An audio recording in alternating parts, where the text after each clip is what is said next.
Bonjour à toutes et à tous, on se retrouve ici évidemment en direct sur les réseaux sociaux du salon d'orientation et de recrutement Your Future au Groupama Stadium à Lyon. Bonjour à toutes celles et tous ceux qui sont présents avec nous dans la salle pour parler de la transition. Évidemment, bon, ça sera des truismes de le dire, mais on sait qu'on vit dans une société qui a de plus en plus de challenges, des challenges écologiques évidemment, des challenges sociétaux évidemment. Il y a énormément de choses à faire dans un certain nombre de domaines, des envies d'agir aussi, on le dit. Il y a quelques années, quand on faisait des enquêtes pour savoir ce qui intéressait le plus les jeunes à sortie d'études, c'était le salaire qui arrivait en premier. Là, le salaire, il est toujours important, il arrive en deuxième ou troisième, mais en première position, c'est quel sens je vais donner à mon futur avenir professionnel. Vous allez bosser, on va bosser, je vais bosser, nous allons bosser 42, 43, 44, 45 ans de notre vie. On va consacrer beaucoup de temps au travail, alors on a envie de savoir à quoi on va consacrer son temps.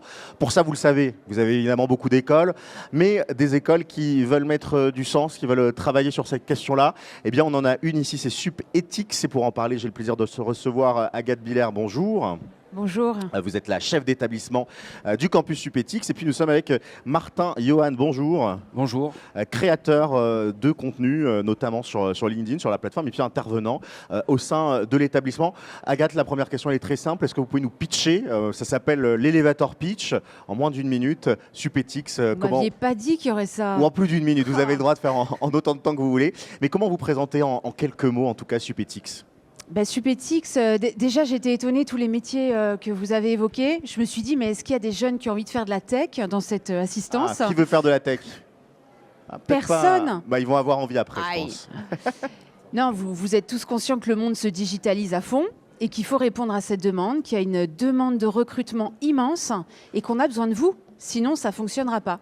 Alors, vous allez faire des tas de métiers différents, mais il y aura du digital dedans. Donc aujourd'hui, nous, on est là pour répondre à cette demande. L'école, elle a 2 mois. Et SupEthics, c'est un jeu de mots sur le mot éthique, mais aussi sur 4 noms d'établissements qui se sont alliés, qui ont hybridé leurs compétences pour pouvoir porter ce message. Donc je vous donne les noms des 4 établissements. Peut-être que vous êtes lyonnais, que vous connaissez. Il y a La Xavier, il y a Pierre Termier, il y a Immaculée Conception et il y a Saint-Charles. Donc vous avez reconnu, c'est des établissements de l'enseignement catholique. Et on s'est dit qu'on avait beaucoup de valeurs à porter et que ces valeurs, on voulait qu'elles soient au service des besoins des entreprises. Donc voilà, je dirais que c'est ça, SupEthics.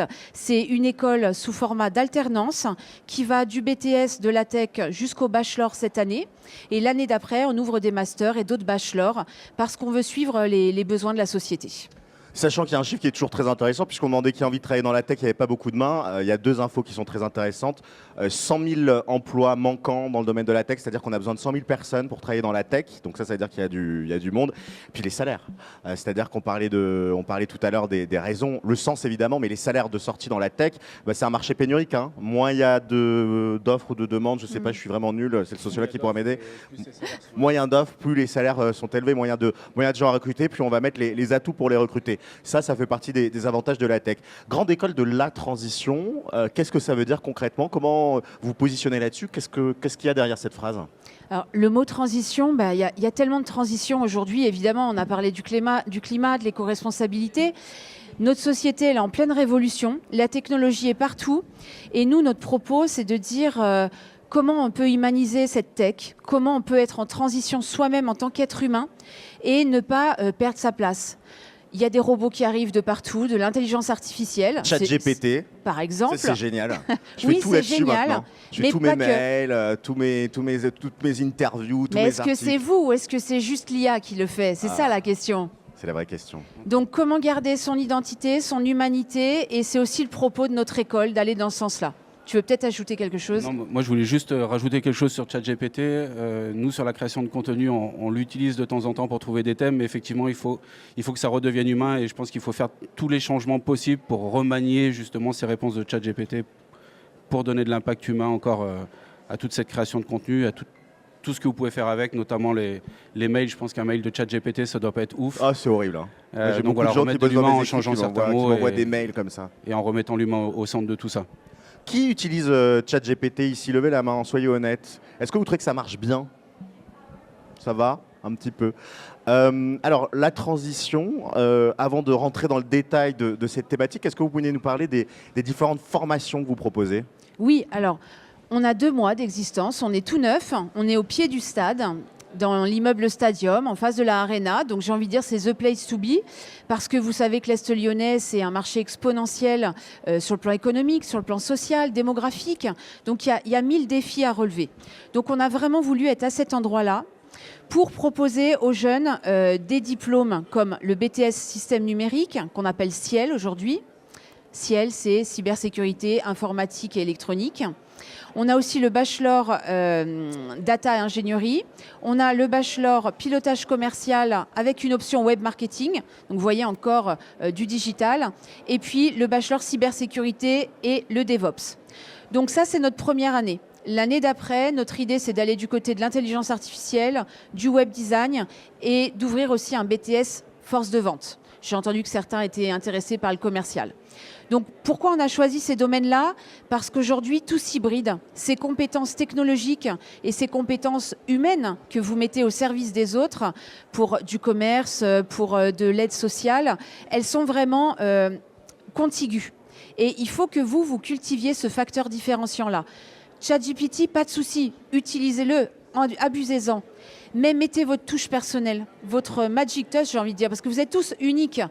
Et c'est ça qui donne envie de donner du sens. N'hésitez pas à mettre le petit casque, Oui. vous m'entendez? Non, c'est bien? Oui, non, je Ok. vous entends. C'est des thématiques qui sont entre guillemets des thématiques traditionnelles. On parlait de commerce, de BTS, d'informatique. Qu'est-ce qui fait que vous allez proposer une vision différente, notamment en lien avec la transition? Parce que quand on fait un BTS en informatique, on va apprendre à coder, il y a des bases. Qu'est-ce qui fait que vous allez proposer quelque chose de différenciant? Nous, ce qui est différenciant, c'est déjà évidemment qu'on propose des diplômes qui sont très sécurisants. Ils sont tous reconnus d'État, des RNCP comme on dit. Vous pouvez tous les trouver sur France Compétences. Ce qui est différenciant, c'est qu'on propose des modules en plus. Des modules de soft skills. Apprendre à piloter un projet. Apprendre, ça va vous faire rire peut-être mes exemples, mais apprendre à faire un repas de négo. Vous savez, vous, comment il faut se fringuer, comment il faut bien manger, quel couvert on utilise, comment on gère le lien avec la personne en face? Ça, c'est des trucs qu'on veut apprendre à des jeunes. Beaucoup d'entre vous sortent du bac. C'est pas forcément ce qu'on vous a appris, peut-être dans votre famille ou peut-être à l'école. Donc nous, on vient essayer de rattraper ça. Savoir-être, savoir-vivre et savoir s'exprimer, ça nous paraît extrêmement important et différenciant parce qu'il y a peu d'écoles qui le font. Comment le vivre ça? À travers des modules, donc des modules que vous faites en plus, mais aussi de l'engagement. Je vais vous donner des exemples très concrets. Par exemple, vous savez qu'il y a la banque alimentaire à Dessines. On aide des gens, on est dans des assos. Mes étudiants, pourraient proposer leur aide technique, coder des applis, coder des supports qui permettent de gérer le flux des bénévoles, le flux de la nourriture et aider à satisfaire des besoins vitaux de la population. Il y a un autre gros sujet, je vois qu'il y a des filles, donc je pense que vous allez me soutenir. Il y a un truc scandaleux aujourd'hui, c'est que 80% des algorithmes sont faits par les mecs. Moi, ça me choque. Je me dis que notre civilisation actuelle, elle va être l'image du regard masculin. Non pas que je sois contre les hommes, on est bien d'accord, hein. Mais il faut de la mixité, il faut de la diversité, il faut de l'équilibre. Donc il faut des filles dans la tech. Et à CV d'égale compétence, un patron prendra sûrement beaucoup plus facilement une jeune femme parce que clairement on a des atouts en travail d'équipe que n'ont pas toujours les hommes. Donc ça, c'est un gros travail de Supetix, la mixité. Autre exemple que j'ai envie de donner, j'ai envie de créer avec mes élèves, on est dessus en ce moment, de créer un module de cybersécurité. Il y a plein de boîtes qui n'ont pas beaucoup d'argent, qui ne peuvent pas se payer de formation pour leur service administratif. Donc mes élèves, ils vont faire ces modules de formation pour apprendre à se défendre contre le piratage, avoir les bons réflexes, éco-durable, cybersécurité. Donc on est dans ce domaine-là. Autre chose qu'on propose qui est un peu différenciant, c'est le e-sport. Je pense que vous connaissez le e-sport. Oui. Dites-moi ce que c'est alors. Alors, qui sait définir le e-sport? Ah, on pose une colle. C'est quoi alors le e-sport? Vous savez ce que c'est qu'un gamers? Vous êtes tous peut-être dans les jeux vidéo un peu. Alors, il a le doigt, j'arrive. Quelqu'un de volontaire. Tchouk, on t'écoute. Un courageux. Le e-sport, c'est c'est par exemple quand tu joues à un jeu vidéo, quand tu joues par exemple à FIFA, tu pratiques le sport, mais en jeu vidéo. Quand tu pratiques par exemple le UFC, je ne sais pas si vous connaissez. Si, je l'ai dans le campus avec notre PlayStation 5 pour la récré. Quand tu joues à UFC, tu fais un peu de e-sport. C'est des sports qu'on pratique sur la Play, sur un téléphone ou des jeux mobiles. des trucs comme ça. Et ce que vous oubliez de dire qui est très important, c'est ce côté réseau. Émulation, compétition avec les autres et l'envie de se mesurer, d'avoir une stratégie. Donc ça, toutes ces compétences-là du e-sport, je trouve que c'est des talents pour l'avenir. Et il y a trop de gens qui disent « ouais, le e-sport, c'est des gamers dans leur chambre avec leur casque ». C'est pas que ça. C'est des tas de pépites qu'il faut utiliser. Là, j'ai lu, peut-être que vous le savez, mais j'ai lu un article qui disait qu'il y avait tellement peu de gens dans la cybersécurité qu'ils allaient chercher des gamers pour les former et pour les recruter parce qu'il y a un besoin face au hacking énorme. Donc il y a un avenir de dingue pour le e-sport et je veux surfer sur cette vague-là. Alors, on parlait des différentes formations que vous proposez. Vous êtes créateur de contenu. Est-ce que vous allez intervenir? Comment l'expertise que vous avez créée, notamment sur LinkedIn, vous allez la transférer auprès des étudiants? Alors, moi, aujourd'hui, je rentre un petit peu je suis rentré en contact avec Agathe sur toute cette partie LinkedIn, surtout pour aider les jeunes à aller trouver une entreprise sur LinkedIn, les aider à refaire tout ce qui est leur profil sur LinkedIn et leur donner des tips justement pour comment faire. Donc sur toute cette partie-là, j'interviens pas énormément. Moi, ma vraie partie, ma vraie plus-value, c'est d'apprendre aux jeunes qu'aujourd'hui, il faut qu'ils fassent autrement pour pouvoir trouver une entreprise. On voit, je ne sais pas combien il y a de jeunes aujourd'hui qui sont venus chercher des entreprises. On voit qu'ils sont tous là à sauter sur leur chaise, à dire je suis au dernier moment, je ne sais plus comment faire, mais je me pose la question, et excusez-moi encore une fois, je ne veux pas être clivant là-dessus, je me demande s'ils font vraiment tout pour y arriver. Et quand j'interviens dans des écoles justement pour leur demander s'ils sont allés déjà sur LinkedIn, j'ai un beau gros 60% de personnes qui n'ont même pas un profil LinkedIn et qui ne savent pas utiliser LinkedIn. LinkedIn aujourd'hui, c'est la plateforme pour trouver votre alternance, c'est la plateforme de mise en relation professionnelle qui va vous aider justement facilement à rentrer en contact avec les RH des entreprises, avec des personnes qui travaillent déjà aussi au sein des entreprises pour voir si la marque employeur est bonne dans ces entreprises. Parce qu'il y a certainement des entreprises que vous avez envie de rejoindre, qui vous font kiffer, mais on ne sait pas vraiment ce qui se passe finalement derrière les murs. Et là, ça va vous permettre justement de découvrir ça et avec tout un cycle de questionnements à faire, tout un cycle de tips à faire dans le bon ordre, on peut réussir à trouver son alternance sur LinkedIn pour ceux qui ont envie de le faire, pour ceux qui ont envie vraiment d'aller de l'avant. Mais ça, là, encore une fois, comme je dis souvent aux élèves, on ne peut pas le faire à leur place. Donc si vous ne vous investissez pas, c'est clair que vous ne pourrez pas y arriver. Par contre, ceux qui l'ont fait, jusqu'à aujourd'hui, ils ont trouvé leur alternance sur LinkedIn. Agathe, ça serait une modalité, l'alternance, qui sera possible à Supetix dès la première année? Comment ça va fonctionner? fonctionner? Nous, on fait que de l'alternance. Pourquoi? Parce que, alors, moi, à la base, il faut que je vous avoue un secret, je suis prof de français. Et j'ai suivi un parcours classique, classe prépa, tout ça. Et je m'aperçois qu'aujourd'hui, on ne répond pas du tout aux besoins du marché du travail. Et qu'un jeune qui arrive en entreprise, souvent, il faut qu'il soit reformé de A à Z. Donc l'idée de Supetix, c'est d'apporter des savoir-faire opérationnels. Là, Johan, il a du mal à se mettre en valeur, je trouve, parce qu'il fait un travail de dingue avec les élèves. Et savoir faire vraiment ce pas d'aller vers l'entreprise, d'oser, de savoir s'exprimer, tout ce travail, il le fait avec les jeunes. Faire un CV en vidéo, c'est hyper important, mais ça vous fait flipper, et je le comprends. Moi, à votre âge, j'aurais jamais osé le faire. Mais c'est ça qui va faire la différence. C'est votre personne qui doit rayonner et donner envie à l'entrepreneur de se dire « celui-là, je mise sur lui et je le veux dans mon équipe », pour parodier une équipe. Oui, pardon. Merci. Moi, j'avais une question. Parce que tout à l'heure, j'ai vu dans un stand qu'on pouvait... Parlez bien dans le micro. J'ai vu dans un stand qu'on proposait des CV par vidéo. Mais je ne comprends pas trop ce principe de CV par vidéo. Genre, par exemple, comment tu peux l'envoyer à une entreprise? Par exemple, moi, après mes études, je veux travailler dans un labo médical pour manipuler le sang et tout, etc. Donc, comment je vais proposer mon CV par vidéo ou par écrit? Genre, c'est quoi les avantages d'un CV par vidéo? Tu veux répondre? Alors, le CV vidéo, c'est tout simple. Hein. Ça va te permettre de te mettre beaucoup plus en valeur et de montrer un petit peu tes soft skills, ta manière d'être face à un recruteur. Okay.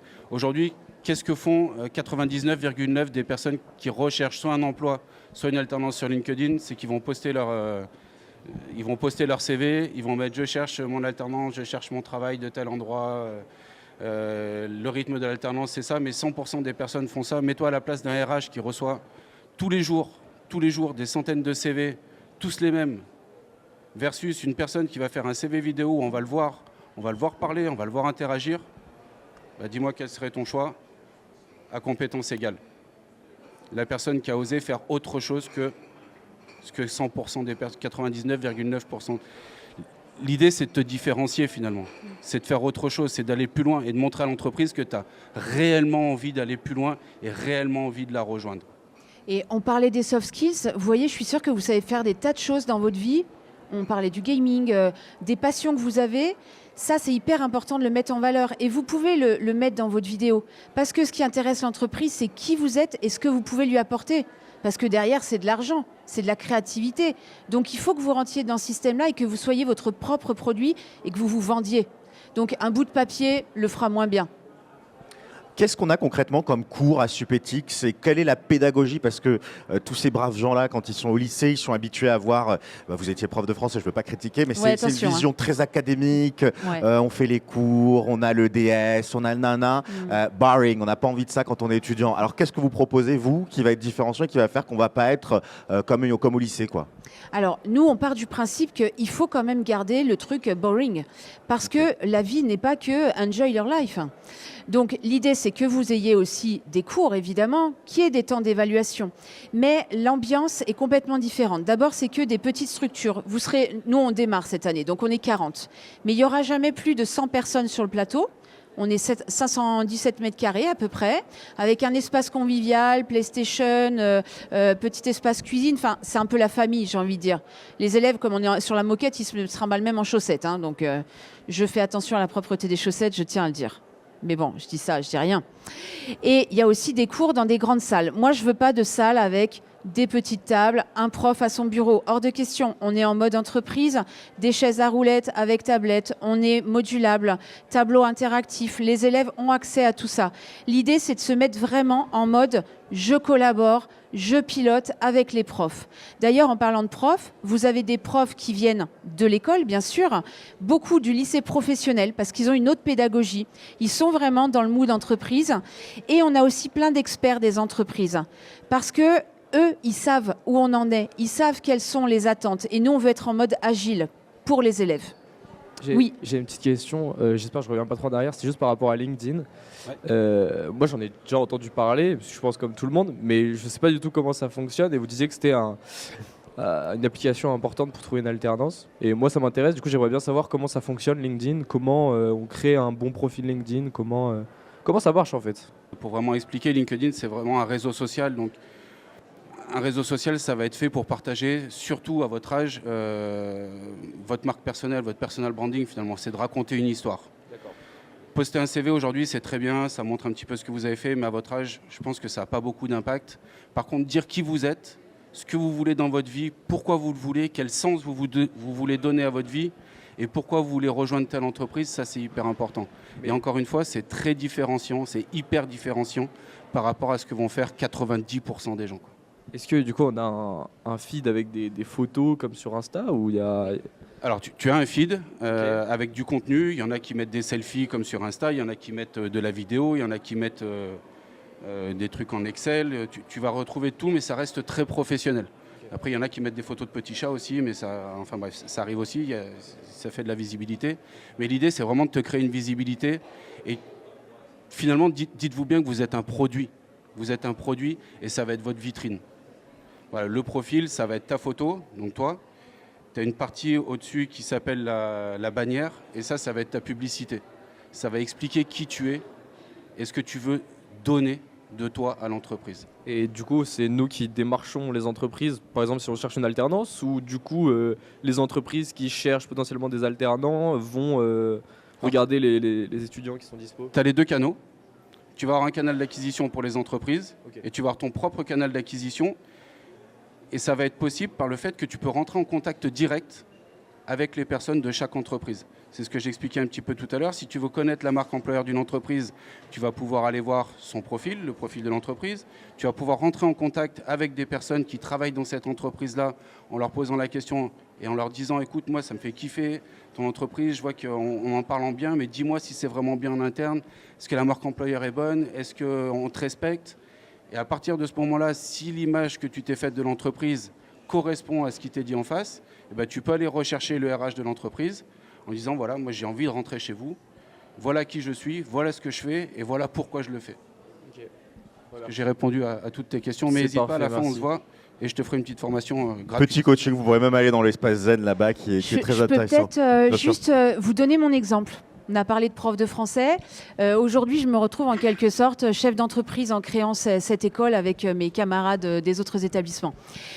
Il y a 2 ans à peine, j'avais 65 contacts sur LinkedIn parce que ça m'intéressait pas. J'avais rien à vendre, quoi. Moi, je faisais mes cours de français, Madame Bovary, la princesse de Clèves, enfin, je kiffais, quoi. Et puis là, je suis rentrée dans une démarche de business. Monter une école, où d'ailleurs, je tiens à dire que vous ne payez rien, puisque, enfin, les étudiants ne payent rien, puisque tout passe par l'alternance. Et l'idée, comme on est une association à but non lucratif, c'est pas de se faire de l'argent pour nous. Il n'y a pas d'actionnaire derrière. C'est une école vraiment qui est là pour tout mettre l'argent au profit des jeunes. Donc, 65 personnes. Aujourd'hui, ce matin, j'étais à 5138. Comment j'ai fait ? J'ai essayé de faire un peu ce que Johan vous a dit, c'est-à-dire me différencier, avoir quelques contenus, aller liker des gens, mettre un petit commentaire, faire monter l'algorithme. À chaque fois que quelqu'un m'acceptait en ami, j'allais voir quel était son réseau, je likais et j'ai grappillé et au fur et à mesure, à chaque fois que j'envoie un post, ça inonde. Et c'est cette visibilité qui est très importante. On a dit que vous étiez votre propre produit. Il faut vraiment jouer sur cette marque-là et sur l'image que vous renvoyez. Je sais que vous avez une profondeur, vous êtes des êtres humains, vous avez une âme, vous avez un cœur. Comment vous pouvez faire pour transmettre ça ? On arrive sur la fin de la conférence. Est-ce qu'il reste des questions ? Est-ce que vous avez envie d'en savoir plus ? Moi, il me reste 2 questions. La première, qu'est-ce qu'on fait après Supetix ? Qu'est-ce que c'est la promesse en termes, voilà, on rentre, on reste 2, 3, 4, 5 ans. Qu'est-ce que vous nous promettez pour la suite en termes de métier, en termes de valeur, en termes de... voilà, on parlait de transition. La promesse déjà, c'est de pouvoir continuer puisqu'au fur et à mesure, là, vous voyez, la semaine dernière, mes élèves de bachelor pilotage commercial, elles m'ont dit « Nous, on veut rester l'année prochaine, vous ne pouvez pas nous faire un master ». Donc, je me suis mise en quête, je leur ai trouvé un master et on va l'ouvrir à la rentrée. Donc déjà, il y a la possibilité de continuer. Deuxième chose, quand vous rentrez dans une entreprise, dites-vous bien que vous coûtez un peu d'argent à l'entreprise. Donc souvent, eux, ils ont envie de vous garder et ils font tout pour vous donner un CDI à la clé. Parce que c'est un recrutement, une fidélisation. Et si vous vous sentez bien, vous aurez un job à la clé. Troisième chose, si vous ne restez pas et que vous voulez rentrer dans la vie active, ce qui va être fort pour vous, c'est que vous aurez appris plein de soft skills. Vous vous serez engagé. Vous aurez plein d'expériences à mettre dans votre CV, vidéo ou pas, et dans votre profil LinkedIn. Ce qui compte, c'est à chaque fois de pouvoir sédimenter les choses. Vous êtes une personne qui allait se construire par petites couches. Et au fur et à mesure, vous êtes de plus en plus intéressant. Parce que chaque étape que vous passez est un plus dans votre personnalité. Donc c'est ça qu'il faut défendre. C'est vraiment vous dire, je suis une personne bien, je pars dans une voie, peut-être que je vais changer, que je vais être agile, que je vais m'adapter, que toute ma vie, je vais changer. Vous voyez bien, je passe de professeur de lettres à chef d'établissement et à créer mon campus. Et c'est pas que je veux être un exemple du tout, c'est pas du tout le cas. Mais juste vous dire, voilà, faut oser, vous l'avez dit tout à l'heure, ce qui compte dans la vie, c'est l'audace. Et il n'y a jamais d'erreur. Vous apprendrez sur vous-même et à chaque fois, vous serez meilleur. Donc vendez-vous et soyez confiants.